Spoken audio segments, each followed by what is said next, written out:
Les gens disent souvent qu'une personne a eu de la chance parce qu'elle a saisi une grande opportunité. Ils montrent l'instant, le résultat visible, l'ascension soudaine, et ils appellent cela de la chance, comme si cela était apparu de nulle part, comme si cela était tombé du ciel sans avertissement ni préparation. Mais qu'en est-il des années où personne n'appelait, où personne n'applaudissait, où personne ne remarquait? Qu'en est-il des matins où cette personne se levait tôt pour étudier le marché, lire un livre, apprendre une nouvelle compétence pendant que le reste du monde dormait encore? Qu'en est-il des nuits où elle restait éveillée un peu plus longtemps, à pratiquer, à affiner, à recommencer après l'échec, sans public et sans applaudissements? Personne n'appelle jamais cela de la chance. On appelle cela de la discipline. On appelle cela de la persévérance. On appelle parfois cela de l'obsession. Mais quand cette même discipline rencontre enfin son moment, quand la préparation entre enfin en collision avec l'opportunité, soudain, le monde appelle cela de la chance. Je me souviens avoir repensé à ma propre vie, à toutes les fois où j'avais l'impression que quelqu'un d'autre avait obtenu l'occasion que j'attendais. Au début, cela semblait injuste. J'avais l'impression que la vie distribuait les chances au hasard, comme si un système invisible favorisait les autres pendant que je restais immobile. Puis la vérité s'est installée comme un visiteur silencieux dans la nuit, pas bruyante, pas dramatique, mais impossible à nier. Peut-être que je n'étais pas prêt quand l'occasion est passée. Peut-être que ce n'était pas que la vie ne m'avait pas offert cette chance. Peut-être que je n'étais tout simplement pas prêt à la recevoir. Cette prise de conscience ne fait pas du bien au début. Elle enlève toutes les excuses. Elle retire le confort de blâmer la chance, le timing ou les autres. Mais parfois, les leçons les plus précieuses arrivent enveloppées dans l'inconfort. Elles prennent une forme qui vous met au défi, qui vous oblige à regarder à l'intérieur plutôt qu'à l'extérieur. Parce que le succès ne tombe pas du ciel. Il sort de la terre. La récolte ne surprend que celui qui n'a pas planté la graine. Et n'est-ce pas intéressant de voir comment les personnes non préparées appellent cela le hasard? Elles secouent la tête avec étonnement quand quelqu'un avance, quand quelqu'un réussit soudainement, quand des portes s'ouvrent alors qu'elles semblaient impossibles seulement quelques mois plus tôt. Mais les personnes préparées n'ont pas l'air surprises. Elles hochent la tête. Elles sourient. Elles disent, oui, c'est normal. Parce que pour celui qui est préparé, le succès n'est pas un accident. C'est la récompense naturelle d'être prêt quand le moment arrive. Le temps passe toujours. Il coule comme une rivière. Il ne s'arrête jamais. Il n'attend jamais. Il ne ralentit pas parce que vous doutez, et il n'accélère pas parce que vous êtes prêt. Il avance, tout simplement. La question n'est pas de savoir si l'opportunité arrive. La question est de savoir si vous vous tenez au bord avec un seau ou les mains vides. L'opportunité favorise celui qui est venu équipé. Celui qui s'est préparé bien avant que le moment apparaisse. Celui qui a consacré des heures que personne d'autre n'a applaudi. Les gens voient l'instant du triomphe et oublient les années de préparation. Ils voient la lumière des projecteurs et oublient la salle d'entraînement solitaire. Ils voient la victoire et oublient la lutte. Ils voient la récompense et oublient le prix. Mais la vie, elle, n'oublie pas. La vie tient les comptes parfaitement. Et quand la préparation et le bon moment se serrent enfin la main, les gens appellent cela de la chance. Mais vous et moi, nous savons mieux. La chance est l'étiquette que les observateurs donnent à la discipline de quelqu'un d'autre. C'est l'ombre projetée par la préparation lorsqu'elle se tient dans la lumière. Une fois que vous comprenez cela, quelque chose change en vous. Vous cessez d'espérer la chance, et vous commencez à travailler sur votre préparation. Vous cessez d'attendre que les choses changent, et vous commencez à vous préparer pour le moment où elles changeront. Et un jour, quand la vie vous offrira une occasion qui semblera parfaitement conçue pour vous, quelqu'un se penchera vers vous et dira, « Tu as vraiment de la chance. » Et vous sourirez, non pas parce que c'est vrai, mais parce que vous comprenez ce qui s'est réellement passé. Bien avant que la foule applaudisse, bien avant que le contrat soit signé ou que la porte s'ouvre, il y a ce travail caché que personne ne voit. J'avais l'habitude de penser que le grand moment créait le succès. Mais après un certain temps, j'ai découvert que le grand moment ne fait que révéler le succès. La véritable création se produit bien avant. La préparation est silencieuse. Elle ne fait pas de bruit au début. Elle se produit tôt le matin quand la plupart des gens dorment encore. Elle se produit tard dans la nuit quand la plupart se sont déjà abandonnés au confort. Elle se produit quand vous choisissez d'étudier au lieu de dériver, de pratiquer au lieu de vous relâcher, de lire au lieu de perdre votre temps. Et ce qui est intéressant avec la préparation, c'est que personne ne vous encourage pendant que vous la faites. Vous devez apprendre à vous encourager vous-même. La confiance n'est pas quelque chose que vous attendez. C'est quelque chose que vous construisez. C'est quelque chose que vous façonnez par la répétition, par la présence, par l'exécution de ces petites tâches invisibles qui forgent votre caractère et affinent vos compétences. Vous ne vous réveillez pas un jour rempli de confiance. Vous devenez confiant en vous prouvant, encore et encore, que vous pouvez compter sur vos propres efforts. Il y a eu des saisons dans ma vie où rien ne semblait se passer à l'extérieur. Tout paraissait immobile. Aucun progrès. Aucune reconnaissance. Aucun mouvement visible. Mais à l'intérieur, quelque chose se formait. Je rassemblais des outils. Je construisais des habitudes. Je renforçais des parties de moi-même que personne d'autre ne pouvait voir. Et sur le moment, cela semblait lent. Cela semblait invisible. Mais avec le recul, c'était parmi les saisons les plus importantes de ma vie. Les gens disent parfois qu'ils attendent quelque chose qui les inspire à se préparer. Mais se préparer est déjà l'inspiration. L'acte de se préparer met en mouvement quelque chose de puissant. Il dit à votre esprit, à vos émotions, à vos habitudes, que vous prenez votre avenir au sérieux.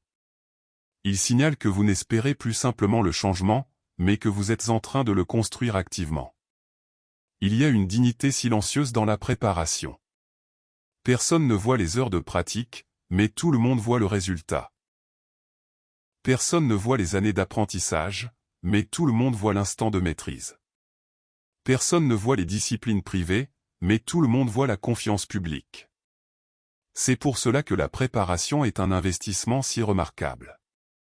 Elle se multiplie dans le silence et verse ses dividendes en plein jour. J'ai appris à ne plus sous-estimer les petits efforts quotidiens. 1 heure d'étude. 1 page de notes. Une compétence pratiquée encore et encore. Ces petits dépôts s'accumulent.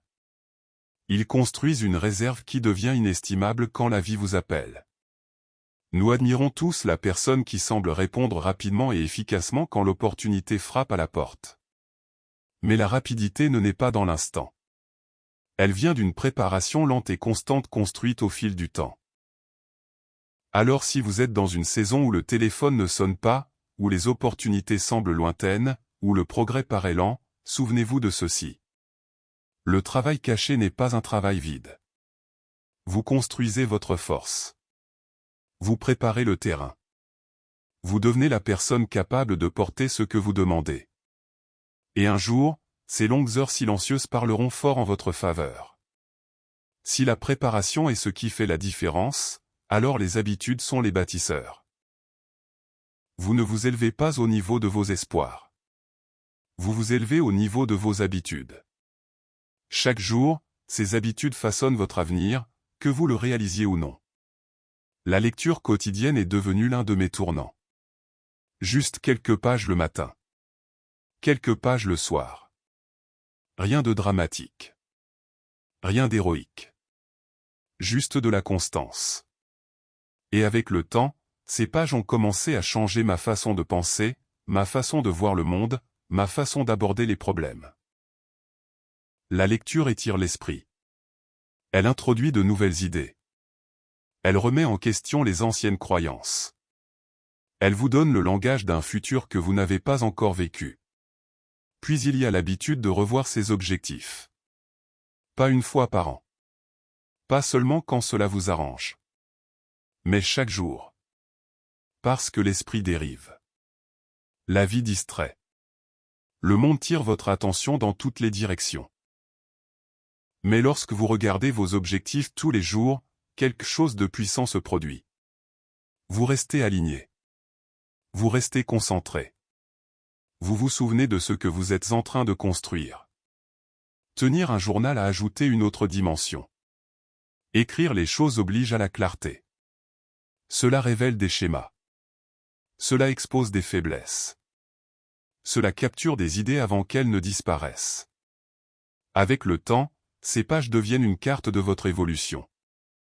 Un enregistrement de votre pensée. Un miroir qui ne ment pas. La réflexion relie tout. Prendre quelques minutes à la fin de la journée pour se demander ce qui a fonctionné, ce qui n'a pas fonctionné, et ce qui doit être amélioré. Non pas avec critique, mais avec respect. La réflexion transforme l'expérience en sagesse. Sans elle, vous répétez les mêmes erreurs. Avec elle, vous évoluez. Ces habitudes ne crient pas. Elles murmurent. Elles n'exigent pas l'attention. Elles demandent simplement de la constance. Et en retour, elles construisent quelque chose d'inestimable, la préparation. L'opportunité a une personnalité intéressante. Elle ne frappe pas toujours fort. Elle ne s'annonce pas. La plupart du temps, elle arrive discrètement, déguisée en travail, en défi, en inconfort. Et les personnes non préparées passent juste à côté. L'opportunité s'attend à ce que vous la reconnaissiez. Elle s'attend à ce que vous soyez prêt. Parfois, elle se présente sous la forme d'un problème. Résolvez-le bien, et derrière lui se cache une promotion. Parfois, elle se présente sous la forme d'une demande.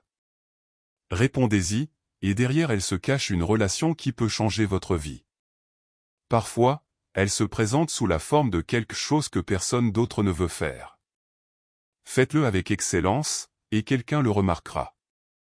La fenêtre de l'opportunité ne reste pas ouverte éternellement. Elle s'ouvre juste assez longtemps pour voir qui est prêt. Et si vous ne l'êtes pas, elle se referme. Non par cruauté, mais par rythme. Les opportunités manquées sont de puissants professeurs. Elles vous montrent où vous n'étiez pas prêt. Elles révèlent les manques. Elles mettent en lumière les faiblesses.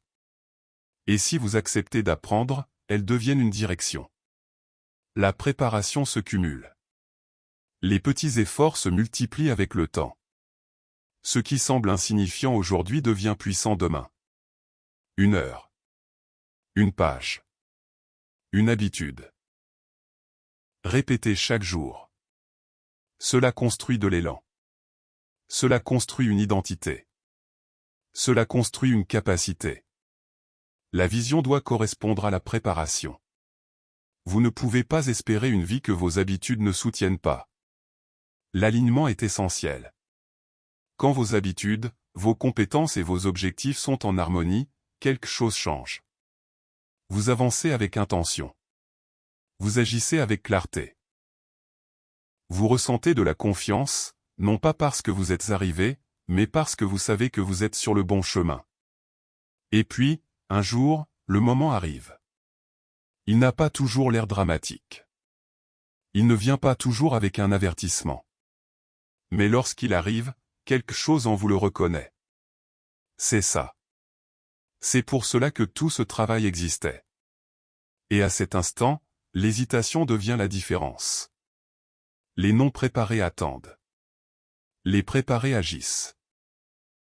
Le courage n'est pas l'absence de peur. C'est l'action en présence de la peur. Et la préparation rend le courage possible. Il y a eu des fois où j'ai attendu trop longtemps. Des fois où j'ai hésité. Des fois où je voulais avoir des certitudes avant d'agir. Mais la vie ne donne pas de certitude. Elle donne des occasions. Et finalement, j'ai appris à faire confiance à la préparation. Si le travail a été fait, alors le moment doit être honoré. Vivre préparé ne signifie pas vivre anxieux. Cela signifie vivre avec confiance. La confiance que, quand la vie appelle, vous pouvez répondre. La confiance que, quand l'opportunité apparaît, vous pouvez avancer. Avec le temps, les récompenses de la préparation apparaissent partout. Vous pensez plus clairement. Vous agissez plus vite. Vous vous relevez plus rapidement. Vous voyez des opportunités que les autres manquent. Et la plus grande récompense n'est pas l'opportunité elle-même. C'est la personne que vous devenez dans le processus. La préparation vous façonne. Elle vous renforce. Elle vous transforme. L'objectif n'est pas de se préparer un jour. L'objectif, c'est de rester prêt chaque jour. Parce que lorsque la préparation devient votre mode de vie, l'opportunité devient votre partenaire. Et cette combinaison change tout.